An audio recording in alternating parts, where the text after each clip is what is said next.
اعوذ باللہ من الشیطان الرجیم بسم اللہ الرحمن الرحیم۔ تمام دیکھنے اور سننے والوں کی خدمت میں السلام علیکم ورحمۃ اللہ وبرکاتہ۔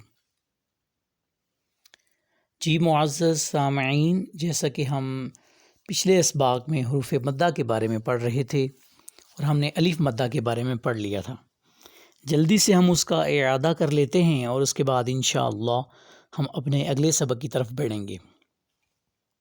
حروف مدہ 3 ہوتے ہیں، الف، واو اینڈ یا، اور مدہ کا مطلب ہے لمبا کر کے پڑھنا۔ ہم نے جو سمپل زبر زیر پیش ہے اور حروف مدہ اگر کسی کے ساتھ آ جائیں تو ان میں فرق ہم نے سیکھا تھا کہ اگر زبر زیر اور پیش آتی ہے تو اس کو ہم نے لمبا کر کے نہیں پڑھنا، سمپل اگر ہے، اور اگر حروف مدہ ساتھ آ جاتے ہیں یعنی الف مدہ، واو مدہ اور یا مدہ، ان تینوں میں سے کوئی آ جاتا ہے تو پھر ہم نے اس کو 2 حرکات کے برابر لمبا کرنا ہے۔ الف مدہ کی پہچان یہ ہے کہ وہ الف خالی ہوتا ہے اور اس سے قبل، اس سے پہلے حرف کے اوپر زبر ہوتی ہے۔ واو مدہ وہ ہوتا ہے کہ جس میں جس میں واو جو ہے اس کے اوپر جزم ہوتی ہے اور اس سے قبل جو حرف ہے، اس سے پہلے جو حرف ہے اس کے اوپر پیش ہوتی ہے۔ اور یا مدہ وہ ہوتی ہے جس میں یا کے اوپر جزم ہوتی ہے یعنی یا ساکن ہوتی ہے اور اس سے جو قبل حرف ہے اس کے نیچے زیر ہوتی ہے۔ تو یہ بس آپ نے ذہن میں رکھنا ہے، اور یہ بھی ذہن میں رکھنا ہے کہ ان کو 2 حرکات کے برابر لمبا کر کے پڑھا جاتا ہے اگر یہ کہیں پہ آ جاتے ہیں۔ لیکن سمپل زبر پیش میں، زبر زیر پیش میں اور حروف مدہ میں فرق بہت زیادہ ضروری ہے۔ اسی طرح کھڑی حرکات کو بھی حروف مدہ کے برابر ہی لمبا کیا جاتا ہے، یہ ہم اب تک سیکھ چکے ہیں۔ الف مدہ ہم نے پڑھ لیا تھا اور آج ہم یا مدہ کے بارے میں پڑھیں گے اور اس کے بعد انشاءاللہ واو مدہ بھی کمپلیٹ کر لیں گے، یعنی حروف مدہ آج ہمارے مکمل ہو جائیں گے۔ یا مدہ کو اگر دیکھا جائے تو جیسا کہ میں نے ابھی ذکر کیا کہ یا کے اوپر اگر جزم ہو یعنی یا سکون کی حالت میں ہو اور اس سے قبل جو پیچھے والا حرف ہے اس کے نیچے زیر ہو تو یہ یا مدہ کہلاتی ہے، اور اس کو 2 حرکات کے برابر لمبا کیا جاتا ہے۔ غور کیجئے گا ان حروف پہ، یہاں دیکھیے پہلا جو ہے اس میں با کے نیچے زیر ہے اور سمپل زیر ہے تو ہم اس کو پڑھتے ہیں بی۔ آگے جو ہے اس کے ساتھ ہی با کے ساتھ یا مدہ ہے یعنی یا کے اوپر جزم ہے اور با کے نیچے زیر ہے، اس کو ہم 2 حرکات کے برابر یعنی اس سے ڈبل لمبا کرتے ہیں، بی۔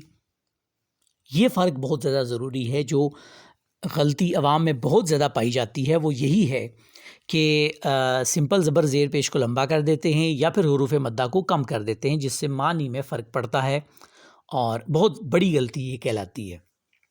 اب دیکھیے گا، بی بی بی بی، اسی طرح آگے نی نی، باقی بھی ہم مشق کر لیتے ہیں، فی تی ثی جی۔ میں نے اکثر یہ ذکر کیا ہے کہ ہم صرف جو کنسیپٹ سیکھ رہے ہوتے ہیں وہ نہیں سیکھتے صرف، بلکہ اس سے جو سابقہ ہم اسباق پڑھ چکے ہوتے ہیں، جو پچھلے کنسیپٹس ہوتے ہیں ان کو بھی ہم ریوائز کر رہے ہوتے ہیں، مخارج کو بھی ریوائز کر رہے ہوتے ہیں، زبر زیر پیش کو بھی ریوائز کر رہے ہوتے ہیں، تو ساری چیزیں ہم ساتھ ساتھ کر رہے ہوتے ہیں۔ اب مخرج بھی آپ نے، ان کا خیال بھی آپ نے رکھنا ہے، حی، خی، سی، سقی، شی، ضی، نی، ری، فی، وفی، لفی۔ اب اس میں وفی اور لفی میں دیکھیے، و میں وا جو ہے وہ شارٹ ہے اور فی تھوڑا سا لمبا ہے، وہاں پہ و جو ہے اس پہ سمپل زبر ہے اور فی میں یا مدہ بھی ساتھ ہے، اس لیے اس کو لمبا کیا جا رہا ہے۔ اسی طرح لفی، لی، بنی، سبیلی۔ اب سا کو لمبا ہم نے نہیں کیا، لی کو ہم نے لمبا نہیں کیا، شروع اور اینڈ والے لیٹرز کو دیکھیے گا، بی کو ہم نے لمبا کیا۔ کیوں لمبا کیا؟ کیونکہ یا کے اوپر جزم ہے اور یا مدہ ہے، تو یا مدہ کو ہم لمبا کر رہے ہیں۔ فی ہی، اس میں بھی وہی سلسلہ ہے، قیل، اس طریقے سے یا مدہ کو ادا کیا جاتا ہے۔ اس کی مشق ہے، اس کو بھی جلدی سے ہم کچھ حروف کو دیکھ لیتے ہیں، باقی آپ اسکرین شاٹ یا اسکرین پاز کر کے تو اس کی مشق کر سکتے ہیں۔ قدیر، الخبیر، اساطیر، نذیر، نکیر، سبیلہ۔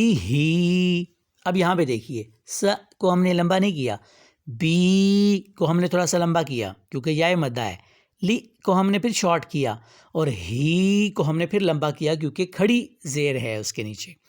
تو کھڑی حرکات بھی حروف مدہ کے ہی برابر ہوتی ہیں، یا حروف مدہ بھی کھڑی حرکات کے ہی برابر ہوتے ہیں، یہ دونوں ایک دوسرے کے قائم مقام ہوتے ہیں، اس لیے ان کو لمبا کر کے پڑھا جاتا ہے۔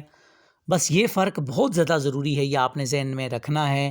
کھڑی حرکات حروف مدہ آ جائیں تو لمبا کریں، اور اگر سمپل حرکات آ جائیں، زبر زیر پیش سمپل آ جائے تو اس کو لمبا نہ کریں۔ بار بار یہ بات ریپیٹ کرنے کا مقصد یہ ہے کہ ذہن نشین کر لیں یہ بات، کیونکہ یہ بہت بڑی غلطی پائی جاتی ہے۔ وَبَنِينَ مُصْبِحِينَ، اب ہم یہ جو باقی حروف رہ گئے ان کو چھوڑ دیتے ہیں، آپ ان کی مشق کیجئے گا اور ہم آگے بڑھتے ہیں، چونکہ کوشش یہ ہے کہ آج حروف مدہ کا جو کنسیپٹ ہے وہ کلیئر ہو جائے۔ آگے واو مدہ کو دیکھیے۔ واو مدہ میں بھی جیسا کہ میں نے شروع میں ذکر کیا تھا کہ واو جو ہے وہ ساکن ہوگی، اس کے اوپر جزم ہوگی، اور اس سے پیچھے والے حرف کے اوپر پیش ہوگی۔ یہاں پہ دیکھیے گا فرق سمپل پیش میں، اور اگر مدہ کے ساتھ واو مدہ کے ساتھ پیش آ جائے تو اس کو کیسے پڑھنا ہے۔ یہاں پہ دیکھیے فرسٹ جو حرف ہے ہمارا مو، اور اس کے ساتھ ہی مو، یہ فرق ہے عام پیش کو پڑھنے میں اور حروف مدہ کو پڑھنے میں۔ مو، مو، دو، دو۔ اسی طرح باقی حروف کو بھی دیکھیے گا اور فرق محسوس کیجئے گا۔ بو، تو، ثو، جو، حو، خو، دو، ذو۔ یہاں پہ آپ نے مخارج کا بھی خیال رکھنا ہے کہ دال میں نے کیسے پڑھا، ثا کیسے پڑھا، اور ہا کیسے پڑھا۔ سو، شو، سو، دو، ذو، لذو، دون، ہود، یقول، یقوم، یکون، رسول۔ اب دیکھیے اس میں رو کے اوپر زبر تھی، ہم نے اس کو ایک تو موٹا پڑھا اور اس کو لمبا نہیں کیا۔ سو کو ہم نے تھوڑا سا لمبا کیا، کیوں؟ کیونکہ واو مدہ اس میں موجود تھی، تھوڑا سا لمبا کیا جاتا ہے اس کو، دو حرکات کے برابر، را سے ڈبل ہم نے اس کو کرنا ہے سو کو، اور لا کو پھر ہم نے شارٹ پڑھا کیونکہ سمپل زبر اس کے اوپر ہے، تو سمپل زبر کو ہم نے یہ پڑھ رکھا ہے کہ اس کو لمبا کر کے نہیں پڑھا جاتا۔ اسی طرح آپ دیکھیے جو سیکنڈ ورڈ تھا یقوم، اس میں قاف موٹا تھا، اس کو موٹا ہم نے پڑھا۔ یکون، اس میں کاف باریک تھا، اس میں کاف کو باریک پڑھا۔ مخارج کا بہت زیادہ خیال رکھنا ہے، اور یہ جو میں بار بار ذکر کر رہا ہوں کہ یہ ہو تو لمبا کر کے پڑھیں، یہ ہو تو چھوٹا کر کے پڑھیں، ان دونوں باتوں کا بہت زیادہ خیال رکھیں گے، کیونکہ تجوید میں یہ بہت زیادہ دو امپورٹنٹ باتیں ہیں جو بہت امپورٹنٹ چیزیں ہیں۔ غلطیاں موسٹلی جو لوگوں کی ہیں وہ اسی میں ہوتی ہیں، تو یہ اگر آپ صحیح طریقے سے کر لیں گے، مخارج کو بھی ٹھیک کر لیں گے، اور اس کے ساتھ ساتھ جو ہے وہ یہ حرکات کو لمبا اور چھوٹا کرنے کے حوالے سے بھی اگر آپ کا کنسیپٹ کلیئر ہوگا تو انشاءاللہ کافی حد تک آپ کی تجوید ٹھیک ہو جائے گی۔ آج کے لیے اتنا ہی، مشق اس کی ضرور کیجیے گا۔ اگلے سبق میں آپ سے ملاقات ہوتی ہے، دعا میں یاد رکھیے گا۔ اللہ حافظ۔